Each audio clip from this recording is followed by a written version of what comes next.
I became a national slam poet right here. We're beer vlogging at Broken Symmetry in Bethel, Connecticut. Little had you known in your years of monkhood that if you had just read a poem in public, women would flock to you. Zork is totally a crybaby. Zork is not a crybaby, as depicted on the editing floor of the BeerVlog. You're only 3 microbeers into this and you've called Saturday a school night. I wrote an entire book of poetry right in there. This used to be Bethel Arts Junction, curated by Faith Vicinanza, who hosted a national poetry slam. This place literally changed everything about my life. Great. What's your names again? I'm sorry. Here's sure. Thank you. here's My very own then. That is fantastic. I'm gonna check it out. I became a slam poet here. That's so funny. We had a bunch of people last night come in and go, is there a poetry night? This is our 110th brewery we've been to. I would kill to do that. That's so fun. We're beer vlogging at Broken Symmetry in Bethel, Connecticut. I think I'm gonna do the Pilsner, then the Amber Lager, then the IPA, then the Rebellious Monk. I hope you at home are writing this down in a Lotus 1, 2, 3 spreadsheet. This is a very historic property. Before it was the Bethel Arts Junction, which had the poetry series. It was a train station. When you are a professional beer vlogger, you may have higher probability of running into educated barflies. And when one is ancient, like me, one feels less inhibited to talk to people sitting at a bar with you. Maybe the 360 camera can pick this up, but this has built-in cheat sheets for me. It's very beautiful the way they wrote in very beautiful handwriting on this nice flight holder. All right, Bright Star. Pilsner. I don't even remember the last time we tried a Pilsner. Maybe when we had that Pilsner with ghost peppers up in the Berkshires. Smells very fresh and clean. Lots of tiny little bubbles, which I associate with a Pilsner. It's malty. It's crispy. It's got a very effervescent mouthfeel. The bubbles give it a little bit of a spikiness. It could definitely be classified as crushable. Very nice. It's called Bright Star. You must be a lucky star. Are we at Broken Symmetry in Bethel, Connecticut that used to be the Bethel Arts Junction, that Bright Star? Yes. At Broken Symmetry, where I became a poet. Sweetie Weetie? Yes. I most enjoyed that. I would say that my life used to be dark, dank, and depressing. Depressing. Dark, dank, and depressing.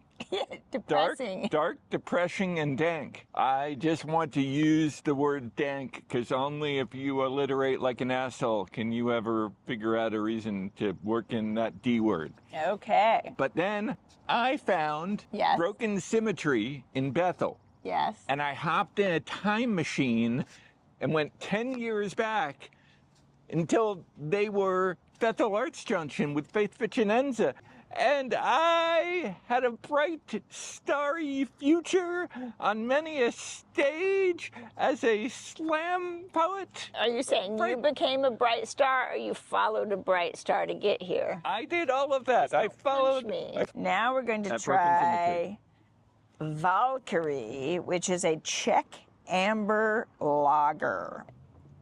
Sort of like maybe caramelly scent. I can see a lot of the dark, tiny bubbles coating the edge of the glass.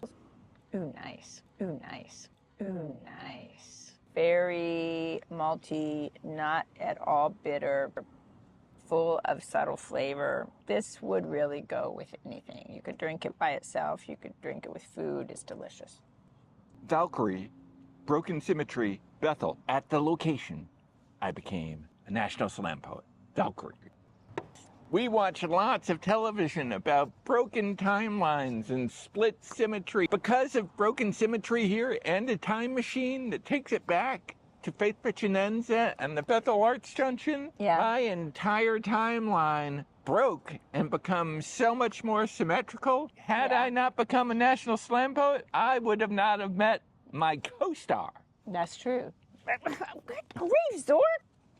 Take 2, Valkyrie, Broken Symmetry. That Valkyrie was most wonderful. It was so much better than the Tom Cruise movie at Broken Symmetry. Shall we hum it? Dun-dun, dun-dun-dun, dun. Ooh la la, Let's go dancing. Ooh. Do you know how like things that you did when you were in high school, you look back with great embarrassment? Because my father played a lot of classical music for us. One time in music class, and I raised my stupid, obnoxious hand and I said, would I get extra credit if I know the name of the piece? Because I did. It was the Ride of the Valkyries. She has only just recovered from the trauma in her social circle of having done that. We are going to try the IPA, which looks nice and hazy. I learned the word penultimate right inside there at the Bethel Arts Junction with Faith Vicinanza. Poets do like to use that word. Smells hoppy, smells a little tropical. Sometimes people say beer is bready. It is made from grains. Beer is made from brains? Grains. I thought I had a brain-free diet, and now you're telling me beer is made out of brains. Its fruitiness explodes into your mouth, like the moment after you've drunk it. That will be repeated 3 times, and it probably will become a zinger. Trying to think of a way to say that the flavor keeps developing on your tongue after you have swallowed the beer. The beer. The beer. Taste it. It's good. Very good. It's very refreshing and enjoyable, and I like it. Envious. Broken Symmetry. Bethel. Home of slam poetry and my entire life.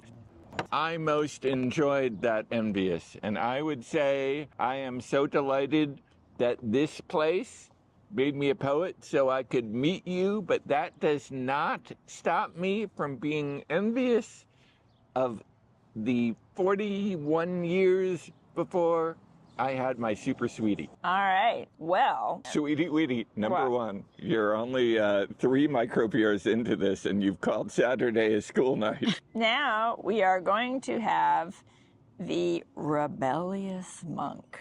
I saved it for last. It's a Belgian-style triple. I wish we were here with Captain Porter Brown Stout and the Belgian Babe, so she could also try this Belgian-style triple, because Belgian beers are her favorite. It does not smell like hops. It does not smell bitter. It does not really smell tropical. Yeah, it has kind of like a spicy taste to it, almost like cloves or something. It's that like cardamom or clove kind of taste to go with it. That's really unusual. Have at it. Rebellious Monk at Broken Symmetry, birthplace of slam poetry in the heart of the Zorkster. I most enjoyed that until I was about 32. Yeah. I was a metaphorical monk. Yeah. Metaphorical monk. Yeah. Meaning not much whoop whoop. But then I found Bethel Arts Junction right here, right in there with Faith Vicinanza. That engendered rebelliousness in you? Absolutely not. But I would just read my emails to H, and women would ask me out right here. Oh, gosh. And you said yes? Were you that easy? Were you that easy to get? I was easy like Sunday mornings. This is where I first stood on a chair. You also sobbed so much reading a poem about Evan, well, that had a part about your childhood and a part about Evan, that you could not finish it. It should be known, Zork is not a crybaby, as depicted on the editing floor of the BeerVlog. Zork is totally a crybaby. What, that it explodes in my mouth? There you have it. That doesn't sound very good, does it?